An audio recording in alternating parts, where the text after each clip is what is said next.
400 अंकों का नुकसान देखने को मिल रहा है निफ्टी पर। ये ताबड़तोड़ गिरावट मार्केट के अंदर इसलिए आई है क्योंकि इंडिया विक्स बढ़ गया। इंडिया विक्स क्यों बढ़ा? क्योंकि यूएस के अंदर कांटे की टक्कर चल रही है। मैं 2 घंटे पहले की एक रिपोर्ट पढ़ रहा था यूएस मार्केट्स की कि इस समय कौन जीत रहा है, कौन कौन सी स्टेट्स पे आगे चल रहे हैं। बिल्कुल कांटे की टक्कर चल रही है। 48-47% के आसपास की वोटिंग का परसेंटेज है। वहाँ पे अलग तरीके से चुनाव होते हैं, कई राउंड्स के चुनाव थे, कई स्टेट्स के चुनाव होते हैं यूनाइटेड स्टेट्स में। तो सबके चुनावों के अपनी अपनी वेटेज के हिसाब से फिर बाद में प्रेसिडेंशियल कैंडिडेट जो भी होता है वो जीता माना जाएगा। तो कल उसकी अनाउंसमेंट हो जाएगी। तो उससे पहले कि आज का जो वर्डिक्ट है वो उसमें काउंटिंग हो रही है। इससे पहले डिफरेंसेस काफ़ी ज़्यादा था। कमला हैरिस और डोनाल्ड ट्रंप के बीच में जो फाइट है उसमें डिफरेंसेस था, लेकिन डोनाल्ड ट्रंप ने थोड़े डिफरेंसेस को कम किया। बट अभी भी बहुत क्रिटिकल स्टेट्स से पूरी इंफॉर्मेशन आना बाकी है। जैसे मैं थोड़ी देर पहले पढ़ रहा कि जॉर्जिया और कोई 1-2 स्टेट्स और थी जहाँ पे डोनाल्ड ट्रंप थोड़ा आगे है। कुछ स्टेट्स में तो कमला हैरिस आगे हैं। और पेंसिल्वेनिया जो कि बहुत इंपॉर्टेंट स्टेट है और वहाँ पे इंक्लूडिंग वहाँ पे भी काफ़ी सारे इंडियंस रहते हैं, उसमें ऑलमोस्ट टाई चल रहा है अभी। तो अलग अलग स्टेट्स का अलग अलग वर्डिक्ट आ रहा है इस समय यूएस में और ये कल अपना पूरा इम्पैक्ट डालेगा मार्केट में। इंडिया विक्स बहुत इंपॉर्टेंट जंक्शन पे है। आज इंडिया विक्स 10% तक बढ़ा, अभी करीब 7-7.5% है। ये जैसे जैसे शाम होगी और कल का दिन बढ़ेगा ये विक्स घटेगा और बढ़ेगा, ऐसा कुछ भी हो सकता है।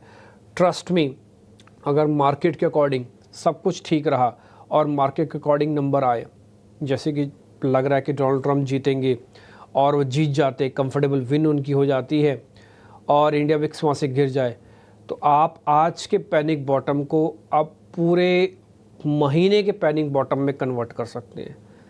मार्केट के पास सब कुछ है, बस ये फेयर इन द मार्केट है कि कहीं कुछ 19-20 ना हो जाए।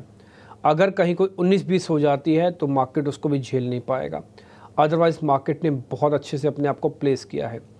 एक और चीज़, आज 24,200 आज ही में ही गया, 24,000 आज में ही गया, 23,800 आज ही टेस्ट किया। एक ही दिन के अंदर 3 लेवल ब्रेक किए हमने इस 400-500 पॉइंट के अंदर। मार्केट अगर ठीक करने पे आए तो तीनों लेवल को एक दिन के अंदर भी कर सकता है, लेकिन इसमें एक ही चीज़ चाहिए, जो मार्केट को चाहिए वैसा ही सब कुछ होता जाए, यानी कि यूएस इलेक्शन से कोई भी एबनॉर्मल चीज़ नहीं आए।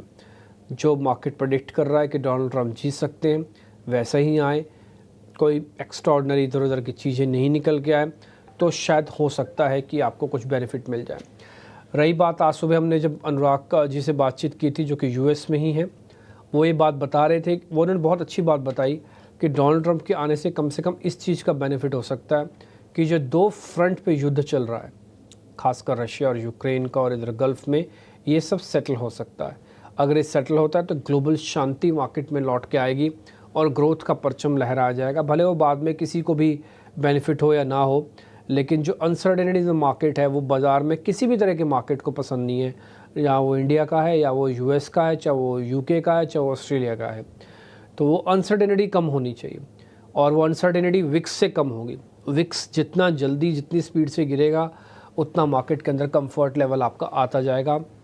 और ये बात मैंने सुबह भी आपको बताई थी कि इस समय अगर आज मेरे से आप पूछेंगे तो 2 इम्पॉर्टेंट चीज़ें क्या है मार्केट के अंदर, पहला बोलूँगा एफआईज और दूसरा बोलूँगा यूएस इलेक्शंस और एफआईज। देखो यूएस के इलेक्शंस तो आएगा कल, उसका वर्डिक्ट ऑलमोस्ट, तो आप उसको परसों तक रिएक्ट करेंगे, लेकिन जो एफआईज की होल्डिंग है वो भी अपने उस जगह पर आ गई है कि जहाँ पे रिएक्शन अगर पॉजिटिव आएगा, ट्रस्ट मी, अगर पॉजिटिव आया, सब कुछ ठीक रहा, एफआईज वापस मार्केट में लौट के आए, तो आप 1000 पॉइंट बैंक निफ्टी के अंदर एक एक दिन चलता हुआ देखेंगे। एक दिन 1000 पॉइंट, आज 1000 पॉइंट तोड़ा नहीं हमने, अभी सिर्फ हमने 500 पॉइंट तोड़ा है और इस बीच हमने विक्स को बढ़ाया 8%। अगर 8% विक्स टूट जाता है 1000 पॉइंट बैंक निफ्टी ऊपर आएगा कम से कम। लेकिन मैं आपको वो आशा और उम्मीदें अभी इसलिए नहीं जगाना चाहता क्योंकि अभी ये जो इंडिया विक्स है ये अभी भी सेंस ऑफ अ कन्फ्यूजन को क्रिएट कर रहा है और मैं नहीं चाहूँगा कि आप बहुत बड़े बड़े ट्रेड लें। सुबह आज हमारा एसएल कटा 24,000 का, हमें बताने में बिल्कुल संकोच भी नहीं होता कि हमने आपको 24,000 के आसपास का एक पोजीशंस बोला था कि ले लेना ज़रूर और इसको एक लैब ट्रेड के तौर पर लेना, और आप 24,000 का स्टॉप लॉस लगाना, हो सके तो 23,900 भी लगाना। जिन्होंने 23,900 भी लगाया उनका भी कटा, जिनका 24,000 का स्टॉप लॉस लगा उनका भी कटा। और बताने में हमें कोई हर्ज भी नहीं है, सामने सामने पे सारी चीज़ें हैं। लेकिन मैं फिर से बोलूँगा, इंडिया विक्स अगर थोड़ा भी कम होता है तो बाज़ार के अंदर जो कॉन्फिडेंस का लेवल है वो बढ़ेगा, और उसके बाद बिल्कुल सब पूरा प्लेटफॉर्म तैयार है और एक पुल बैक आ सकता है।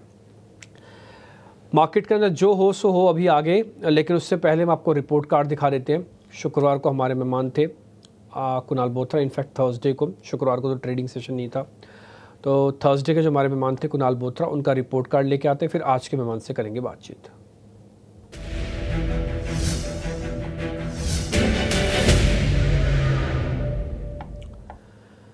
देखिए, कुणाल बोथरा से जो हमारी बातचीत हुई, उन्होंने हेवल्स बेचने की रिकमेंडेशन दी थी, 3% का गेन वहाँ से आया होगा। ONGC की रिकमेंडेशन थी, 3% का गेन वहाँ से। अतुल लिमिटेड उन्होंने बोला 1.5% का गेन वहाँ से, उनकी कॉल थी Atul limited by the way, ठीक है। तो इसके अलावा ये कुणाल के कुछ एक कॉल्स थे, जिसका SL कटा वो भी मैं आपको बता देता हूँ। स्टॉप लॉस हिट हुआ अंबुजा सीमेंट्स का, स्टॉप लॉस हिट हुआ अब्रॉय रियलिटी का, टाटा पावर का भी स्टॉप लॉस हिट हुआ। तो 3 हमने उनसे 6 ही शेयर पता किए थे। देखिए, हम सब कुछ अपने सामने रखते हैं। पहले ऐसा था कि हम 50% बोल देते थे, नहीं 25% अब मानो, 10% मानो। वो भी मेरे को लगा कि ठीक है, वो एक सही तरीका था, बट आपने कहा नहीं पूरा ही रिपोर्ट कार्ड दिखा दो, तो हम पूरा रिपोर्ट कार्ड दिखा देते हैं। उसमें स्टॉप लॉसेस लग रहे हैं जो आपके सामने ही है। बाय की कॉल्स थी तीनों पे, तीनों का SL कटा क्योंकि मार्केट के अंदर एक स्टीप फॉल आया, इसलिए कटा। अदरवाइज स्ट्रक्चरली काफ़ी बेहतरीन शेयर हैं। आप सुबह से सुन रहे होंगे पावर और सीमेंट कंपनीज़ को लेकर काफ़ी एग्रेशन है। ज़्यादातर एनालिस्ट कह रहे हैं कि इसको बाइंग ऑन डिप करो, बट उस समय हमने किया। आज मार्केट के सेल ऑफ के अंदर हमें स्टॉप लॉस कटने पड़ गए। लेकिन इससे पहले जो 3 टारगेट्स हिट हुए हैं ज़रा वो भी दिखाना। उसमें 3% का गेन आपको मिला हेवल से, ONGC से 3% और 1.5% आपको अतुल लिमिटेड से भी मिला। तो 6% और 7.5% है। मैं इतना ही मान के चलता हूँ कि अगर आपसे 5%, 6%, 7% भी चला गया वो तीनों का SL कटने से, तब भी आपको नुकसान कुछ नहीं हुआ। आपका फ़ायदा और नुकसान हमने आमने सामने भी खड़ा कर दें तब भी कुछ नहीं होगा, ठीक। अब जरा आज के मेहमान से बातचीत करने का वक्त है। उनके भी सारे ट्रेड हम आपको कल दिखाएंगे, तो इसलिए कॉपी पेन लेके आप तैयार हो जाइएगा। और आज के फॉल में तो वो सारे शेयर्स गौर से सुनिएगा, वो एक अच्छी अपॉर्चुनिटी दे सकते हैं, बढ़िया ट्रेड आपको मिल सकता है। अजीत मिश्रा मेरे साथ जुड़ रहे हैं, उनसे ज़रा करते हैं बातचीत। अजीत सर, बहुत बहुत शुक्रिया, थैंक यू वेरी मच समय देने के लिए। करीब 10% तक विक्स ऊपर आ गया था, और ये 15 के बाद का विक्स आपको भी पता है, हमने भी कई बार नोटिस कराया कि ख़तरनाक हो जाएगा, ये मार्केट के क्रिटिकल लेवल्स को भी ब्रेक करवाएगा, जो हुआ भी। 24,000 भी ब्रेक करवाया, 24,200 भी एक दिन में तोड़ा, 23,800 भी आ गए। लेकिन ये विक्स कूल डाउन हो सकता है US इलेक्शन से।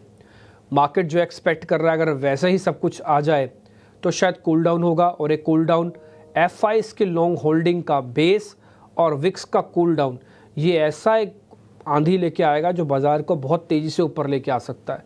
आपकी कैलकुलेशंस क्या कहती हैं सर? या गुड आफ्टरनून डिम्पी। तो डिम्पी देखिए, दो चीजें हैं यहाँ पे कि लास्ट वीक तक आप देख रहे थे एक टसल चल रही थी। टसल थी कि 24,500 के ऊपर जाएंगे या 24,000 के नीचे जाएंगे।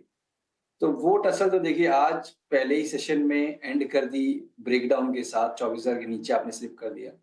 अब क्लोज कहाँ होते हैं ये बहुत इंपॉर्टेंट होगा डिम्पी। और जैसे कि हम देख रहे हैं थोड़ा बहुत बाउंस आते हुए लोअर एंड से, मुझे क्या लगता है चैलेंजिंग पार्ट क्या है कि अभी तक ये जो पिछले 4-5 सालों से लोग जो मार्केट से जुड़े थे उन्होंने गिरावट देखी नहीं है इस तरीके की, जहाँ 7-8% का इंडेक्स करेक्ट हो जाए, करीब 20-25% ऑन एन एवरेज अगर मैं बात करूँ स्टॉक्स में। और बहुत सारे सेक्टर्स या थीम्स आपको ऐसे मिल जाएंगी जहाँ 40-50% भी स्टॉक करेक्ट हुए हैं। तो वो थोड़ा-सा मार्केट पे अभी हावी है। और जिस तरीके से हमने रिबाउंड देखे डिम्पी कोट्स, काफ़ी शार्प रिबाउंड ने देखे हैं। बट अब जो मेजर चीज़ है वो है आपका लॉन्ग टर्म एवरेज, जो कि 200 दिन का एक्सपोनेंशियल मूविंग एवरेज, जो कि करीब 23,500 के पास प्लेस्ड है। आज की क्लोजिंग डिपेंड करेगी कि क्या आप पहले वहाँ आने वाले हैं या फिर एक दोबारा से एक बाउंस का अटेम्प्ट होगा, रिकवरी का अटेम्प्ट होगा। तो अगर आप मान के चलिए 24,000 के नीचे की क्लोज आती है डिम्पी, तो फिर पॉसिबिलिटी रहेगी कि एक बार 23,600, 23,500 के लेवल्स आने वाले टाइम में दिखें। और ज़्यादातर क्योंकि लोग बाय साइड की पोज़ीशन को होल्ड करना ईज़ी समझते हैं, बिकॉज़ ख़ास तौर से वो कैश पोज़ीशन की अगर बात करें कि एक नोशनल लॉस है, जब तक कि मैंने बुक नहीं किया तब तक नुकसान नहीं हुआ। एट लीस्ट आपको एक निफ्टी की put, uh, you know weekly put as a hedge to your longs वो डेफिनेटली मेंटेन करनी है। यही काफी टाइम से हम अपने क्लाइंट्स को भी रिकमेंड कर रहे हैं। जहां जहां पे भी आपको मार्केट में बाउंस मिलता है तो अपॉर्चुनिटी होती है। आज क्योंकि बाउंस उतना अभी तक दिख नहीं रहा है, बट तब भी मैं कहूंगा कि जैसे कि 23,800 वाली पुट जो 160-165 के बीच में ट्रेड कर रही है, इसको as a hedge to your longs definitely आपको कैरी करना चाहिए अगर निफ्टी 24,000 के नीचे क्लोज हो रहा है तो अभी भी मेरे साथ थोड़ा-सा कॉशन ज़रूर रखना है बाज़ार में, बिकॉज़ बाई साइड में डिप देखिए सभी आ जाते हैं। यहाँ पे शॉर्ट बनाना है या फिर उसको हेज कैसे करना है, ये दैट इज़ वेरी इंपॉर्टेंट। तो एज़ ऑफ नाउ मुझे लगता है कि ये रिस्क का जो फैक्टर है, जो इंडिया विक्स रिफ्लेक्ट कर रहा है, उसको देखते हुए रिस्पेक्ट करना चाहिए और एक ये 23,800 वाली पुट अगर ये कैरी करते हैं तो बेटर रहेगा। ठीक है, एक बार टारगेट और स्टॉप लॉस तो बता दो सर इस पुट का। तो बिल्कुल ₹165 की देखिए चल रही है, 7 नवंबर वाली। जी, तो इसमें देखिए ₹90 का आपको स्टॉप लॉस रखना है और मेरे हिसाब से इसमें 340 से लेकर 360 तक के टारगेट्स पोजिशनली आपको मेंटेन करने चाहिए। ₹360 तक के टारगेट है और ₹90 का एक स्टॉप लॉस रखना है। अगर 24,000 के नीचे बंद होता है तो कंडीशन अप्लाइड है। इसके अंदर निफ्टी की 24,000 के नीचे बंद होता है। फ्यूचर्स 24,000 के ऊपर आने की कोशिश कर रहे हैं, थोड़ा प्रीमियम वगैरह है इसलिए ऐसा हो रहा है। अगर आप नवंबर फ्यूचर्स देखेंगे वो 24,000 के ऊपर है, बट स्पॉट अभी भी 70 पॉइंट नीचे है। तो 23,800 के पुट को आप प्लस करके रखें, हैच करके रखें। अगर आपकी लॉन्ग पोजीशंस हैं, लॉन्ग पोजीशंस को हैच करने से बेनिफिट हो सकता है कि अगर आप लॉन्ग में हो, मान लो आपकी पोजीशंस पड़ी हैं, तो इसका एसएल कटेगा। एसएल कटने पे कितने पैसे जाएंगे? 165 पकड़ रहे हो, ₹90 जाएंगे, यानी ₹75 जाएंगे। आपके पास सेफ्टी आ जाएगी कि मेरा रखा हुआ माल ऊपर बढ़ गया। अगर मार्केट खुदा न खास्ता यहाँ से और नीचे गया तो रखा हुआ माल की वैल्यूएशन जो कम हो रही है उसको काफ़ी हद तक भरपाई ये पुट कर सकती है। तो इसलिए हेज रखो पुट को। एकदम से तेज़ी में मत आओ, एकदम से मंदी में मत आओ। तेज़ी वालों के लिए ही सौदा है और 24,000 के नीचे ही बंद होने पर ये सौदा बन जाएगा। ठीक है जी, तो इसको नोटिस कर लीजिएगा। 23,800 की पुट है, 7 नवंबर की डेरिवेटिव एक्सपायरी भी है। आगे बढ़े सर, बैंक निफ्टी पे कुछ कहना चाहते हो या फिर आगे बढ़े फिर स्टॉक्स की तरफ आ जाएं? देखिए बैंक निफ्टी डिम्पी एक काफ़ी हद तक सपोर्ट देने की कोशिश कर रहा है। पिछले करीब 2 हफ्तों से हम यही देख रहे हैं कि जब कभी आईटी बैकफुट पे हो जाता है, कभी रिलायंस। तो बैंकिंग मेरे हिसाब से आज के दिन में जिस तरीके से ट्रेड हो रहा है कि इंडेक्स मेजर्स में बैंकिंग मेजर्स में दोनों ही साइड पे टोन दिख रही है। मुझे लगता है बैंकिंग थोड़ा-सा टाइम बीइंग अवॉइड करना चाहिए। 51,000 के ऊपर जब तक है तब तक ठीक ज़रूर है, बट मार्केट के अगेंस्ट जाके इसमें तेज़ी दिखाने के चांसेस कम लगते हैं मुझे। तो banking for time being now avoid के लिस्ट में रखना चाहिए। ठीक है, बैंकिंग को हम अवॉइड की कैटेगरी में डाल देते हैं। डाल दीजिए अवॉइड और लिख दीजिए, इस पे छाप दीजिए अवॉइड। तो हमने एक ही पुट अभी तक आपके सामने रखी है और वो भी उन लोगों के लिए जिनके पास पोजीशंस लॉन्ग की खड़ी हैं, वो हेज के तौर पर आप इस्तेमाल करें। आप बोले नहीं सर हमारे पास तो कोई पोजीशन से हम नेकेड रखना चाहते हैं, तो आप फिर स्ट्रिक्टली स्टॉप लॉस रख लेना। ₹90 का एक स्टॉप लॉस आपके लिए यहाँ पे बनेगा और आप चाहे तो यहाँ पे एक ट्रेड भी देख सकते हैं। तो ये कुछ ट्रेड हैं जो आप अपनी स्क्रीन पर नोटिस कर लीजिएगा। खैर आगे बढ़े। अब बैंक निफ्टी अवॉइड हो गया, निफ्टी आपकी स्क्रीन पर आ गया है। अब हम शेयर्स की तरफ बढ़ते हैं आगे। ताज़ा खरीदारी वाले शेयर्स लेके आइए।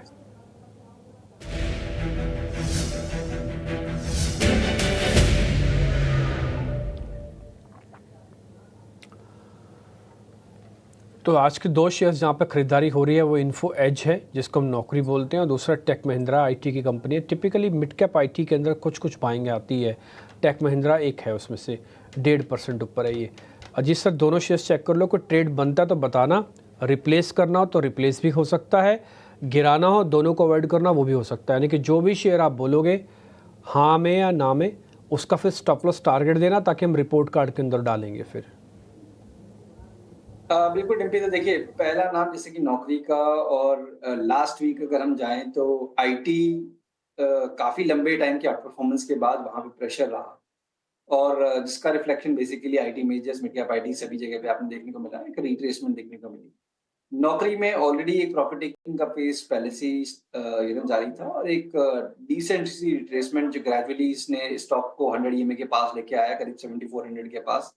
वहां से आज एक रिकवरी दिख रहा है। तो मुझे लगता है कि कंपैरेटिवली बेटर स्ट्रक्चर है इसमें। उतने एग्रेसिव वोलेटाइल स्विंग्स भी नहीं होते हैं इसमें। ओवरऑल ट्रेंड भी पॉजिटिव है। तो ये सारे फैक्टर्स बेसिकली इंडिकेट कर रहे हैं कि यहाँ पे आपको रिकवरी एक्सटेंड होते हुए नजर आ सकती है। तो इसमें लॉन्ग की रिकमेंडेशन होगी 75-20, मेरे हिसाब से ये आपका एक स्टॉप लॉस होना चाहिए, और करीब 80-50 के टारगेट्स के लिए यहाँ पे आप लॉन्ग पोजीशंस नौकरी में बना सकते हैं। वहीं पे टेक कैप मुझे लगता है कि थोड़ा-सा अभी कंसोलिडेशन का बायस शायद रहे, बिकॉज़ अभी हाल-फिलहाल में जिस तरीके से गिरावट आ गई है, जो रेंज जिसमें ये पहले ट्रेड कर रहा था, उसी रेंज के अंदर दोबारा से आ गया है। तो ऊपर पे आपको 1650, नीचे पे आपको 1600, इसी बैंड में आपको शायद वो घूमता हुआ नज़र आएगा। दोनों में से अगर किसी को चूज़ करना है तो नौकरी एक बेटर कैंडिडेट है। ठीक है, डन। तो नौकरी एक बेहतर कैंडिडेट है। स्टॉप लॉस टारगेट आप सब आपकी स्क्रीन पर आ रहा है, आप नोटिस करते जाइएगा। जिस का भी स्टॉप लॉस और टारगेट आपको स्क्रीन पे मिल रहा है, सिर्फ वही ही ट्रेड कल के आपको भी करने हैं, और वही हम कल इसका रिपोर्ट कार्ड भी दिखाएंगे। जरा शॉर्ट कवरिंग वाले शेयर्स भी लेके आते हैं आपकी स्क्रीन पर, आप उनको भी जरा नोटिस कर लीजिएगा। First is Cipla, second is Samuel यानी कि संवर्धना मदरसन। सर दोनों शेयर्स चेक कर लो एक बार। एक ऑटो एंसलरी है, आधा 1% ऊपर है, और एक सिप्ला जो 1.5% ऊपर है। देखिए, सिप्ला की बात करें तो रिब्बी काफ़ी ज़्यादा वोलेटाइल स्विंग देखने को मिले हैं। पिछले करीब 15 दिन का अगर आप देखेंगे तो 1600 से आप 1400, 1400 से फिर 1600। तो अब जाके थोड़ा-सा आज के सेशन में बावजूद इसके कि मार्केट एकदम डाउनबीट है, तब भी ये करीब-करीब 1.5% की गेन्स को होल्ड कर रहा है। मुझे लगता है कि यहाँ पे थोड़ा बहुत कंसोलिडेशन देख सकता है, बट अब जब तक कि ये 100 ईएमए को होल्ड कर रहा है, करीब 1540-45 को ये होल्ड कर रहा है, पॉसिबिलिटी रहेगी कि दोबारा से अटेम्प्ट करे अपनी रिकॉर्ड हाइज को रीटेस्ट करने का, करीब 1680-1700 तक के लेवल दिखाने का। तो सिप्ला में डेफिनिटली आप कंसीडर कर सकते हैं 1540 के स्टॉप लॉस के साथ 1680 तक के टारगेट्स के लिए। वहीं पे मदरसन देखिए, आज पहला या दूसरे दिन ही अगर मैं कहूँगा कि जहाँ पे कि एक डिक्लाइन के बाद एक पॉज़ दिख रहा है, बट रिकवरी में वो स्ट्रेंथ नहीं दिख रही है। और खास तौर से अगर आप ऑटो काउंटर्स को देखेंगे तो वहाँ पे अभी भी प्रेशर बना हुआ है। तो मुझे लगता है थोड़ा-सा यहाँ पे आपको वेट एंड वॉच करना चाहिए जब तक कि 190 के नीचे है। तो दोनों में से अगर चूज़ करना है तो डेफिनिटली आपको सिप्ला एक बेटर विकल्प है फॉर लॉन्ग ट्रेड। ठीक है, डन। इसके अंदर थोड़ा कूल ऑफ तो हुआ है। जैसे ही कूल ऑफ हुआ तो मार्केट ने अपनी गिरावट को रोका। एक समय ऐसा था जब करीब 500 पॉइंट निफ्टी चला गया था नीचे, लेकिन थोड़ी सी रिकवरी आई है। 385 पॉइंट है, यानी कि करीब 125 से 150 पॉइंट की रिकवरी है। ये कूल ऑफ अब ऊपर से माउंटेन बनता हुआ देख रहे होंगे, उसके बाद से थोड़ा नीचे आया। ऑप्शंस के अंदर कुछ ज़्यादा चेंजेस नहीं हो रहा। हाँ, तो कॉल्स ऊपर नहीं आ रही। कॉल्स क्योंकि टाइम बैंड के साथ बंधी होती हैं, इसलिए कॉल्स के अंदर बहुत जल्दी जल्दी रिकवरी का साइन नहीं दिख रहा। बट हाँ, फ्यूचर्स में भी थोड़ा भी समय लग सकता है। ये प्रेडिक्शन करना कि यहाँ से रिवर्सल हो जाएगा, ये सब गलतबाजी है और ठीक नहीं है, क्योंकि हमने क्रिटिकल लेवल को तोड़ा है आज 24,000 को। इसलिए जब तक पा नहीं लेते तब तक कुछ कह नहीं सकते। दूसरा, इंडिया विक्स का कूल ऑफ होना बहुत ज़रूरी है। ये मैं और आप फियर डिसाइड नहीं कर सकते कि फियर कितना और कितना गहरा हो सकता है, लेकिन हाँ, फियर है इन द मार्केट, तो इसलिए आपको उसकी रिस्पेक्ट तो करनी ही होगी। आगे बढ़ जाते हैं। अब जरा मंदी वाले शेयर सर से चेक करवाते हैं, लेके आइए शॉर्ट्स।